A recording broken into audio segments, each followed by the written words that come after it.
I'm going to tell you the unique story of how our upgrade, a royal scam, an upgrade scam. I don't know. You tell me in the comment section after listening to our story.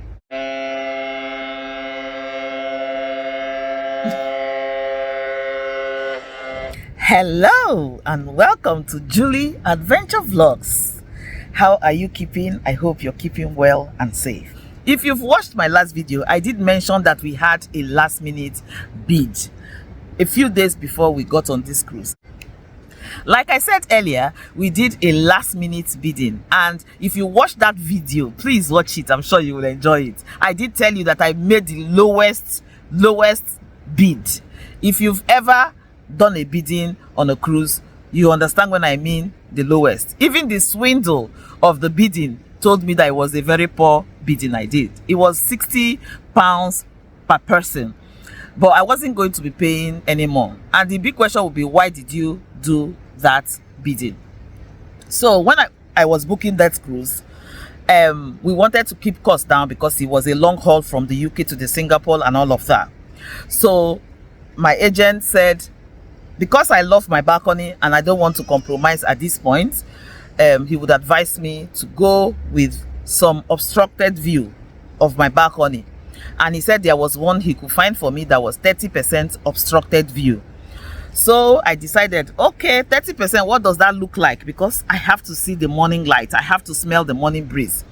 So from his description, he said, honestly, it might not even be very visible from the chart that he was looking at. I've never been on Royal Caribbean before. I've never been on the Spectrum of the Sea before. I've never taken any obstructed view back on it. So I was determined. I didn't want to have like a full-on obstruction, like having the lifeboats right blocking my complete view.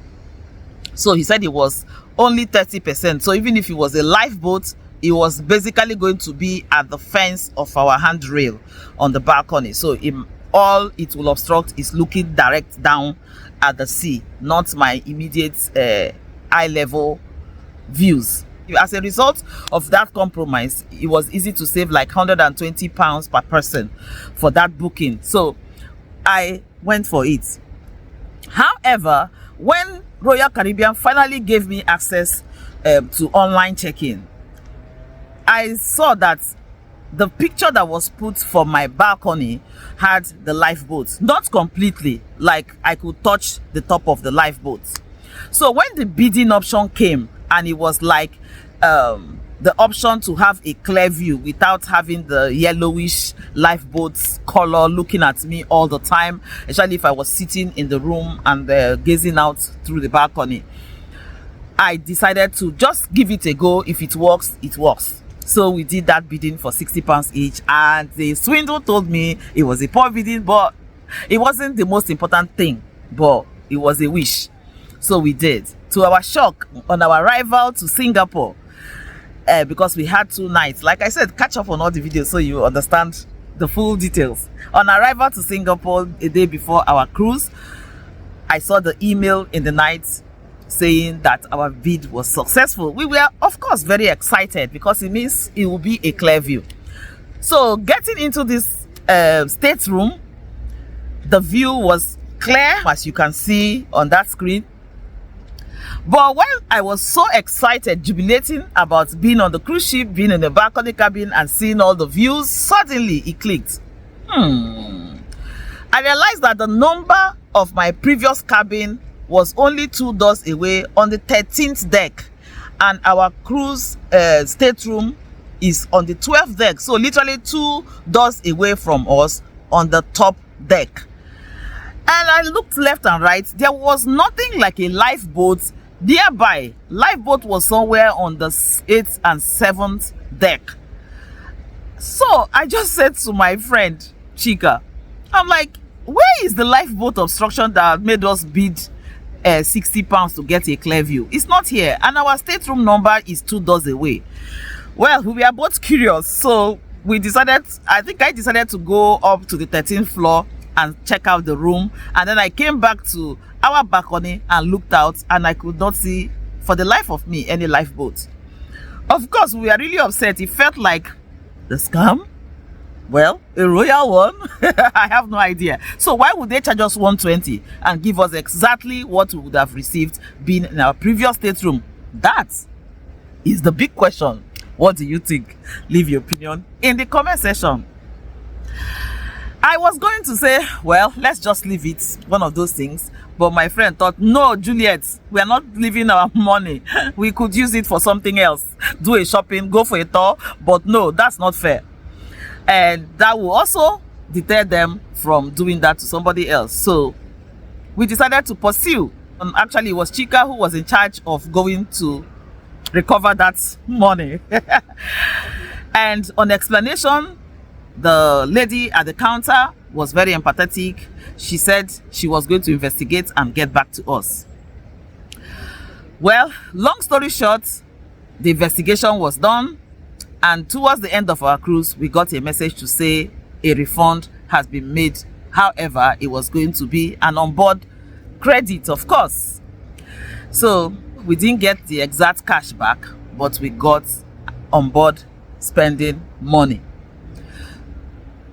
I didn't find it funny, and that's why I said, was that a scam? Why would they do that? Royal Caribbean is a really, really branded company. In fact, I've heard so much about them, so I did not expect that. Have you had any experience about this type of bidding problems? Let me hear from you in the comment section. We did get our money back, like I said, but as onboard credit. Well, we used it to offset some of our onboard spending costs. But yeah, our 60 or 120 quid for the two of us would have just been like charity giving off if we were not very observant. So before you bid for an upgrade, as exciting as it is, just make sure you do your research well. We have learned. I personally have learned, and I'm going to be very careful. We love our cruising, but we don't want to spend unnecessarily. Like, that's not fair.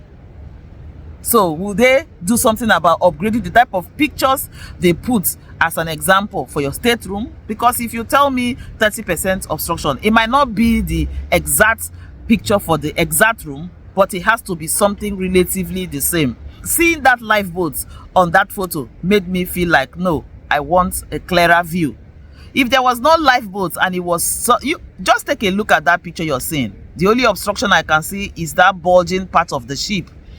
A little bit, a few meters away, right up there. Yeah, that's the only obstruction, and I'm very happy with that.